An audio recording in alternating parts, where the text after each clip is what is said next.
ये वो टॉपिक है जो कि कक्षा 6 से लेके 12 तक आपको पढ़ना ही पढ़ना है अगर आप विज्ञान लेते हैं तो।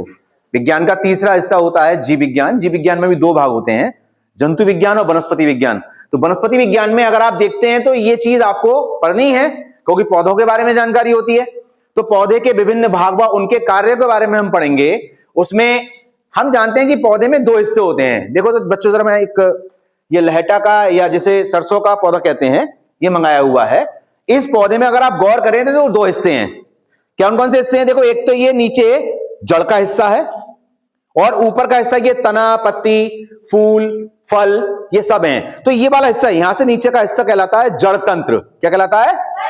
और जड़ से ऊपर का हिस्सा जो है जिसमें ये सब चीजें लगी हुई हैं ये कहलाता है प्रोहतंत्र कहलाता है। क्या कहलाता है? प्रोहतंत्र कहलाता है।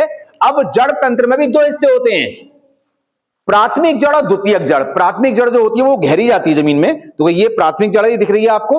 उसके बाद तो ये छोटी छोटी जड़ें निकल रही हैं, ये जड़ें निकल रही हैं, ये कहलाती हैं द्वितीयक जड़ें। क्या कहलाती हैं? द्वितीयक जड़ें। इस प्रकार ये जड़ तंत्र का हिस्सा हो जाता है प्राथमिक और द्वितीयक जड़। ठीक है ना। अब उसके बाद देखो इसके ऊपर चलते हैं हम लोग। तो ये पूरा लंबा पोर्शन जा रहा है भाई, एकदम बहुत लंबा है। बड़ा अच्छा सा पौधा लेके आए बच्चे, बहुत लंबा सा। ठीक है। अब इसमें भी ये पूरा हिस्सा कहलाता है प्रोहतंत्र। इस प्रोहतंत्र में देखो मैंने लिखा हुआ है 4 हिस्से हैं। कौन कौन से? देखो जरा मैं इसको यहां टिका देता हूं। देखो तना, पत्ती, पुष्प और फल। अब देखो तने की बात करें तो जिस पर ये सब चीजें लगी हुई वो तना कहलाता है। जड़ से ऊपर का हिस्सा क्या कहलाता है? तना कहलाता है। उसके बाद देखो इसमें ये पत्तियां हैं, देखो ये हैं पत्तियां।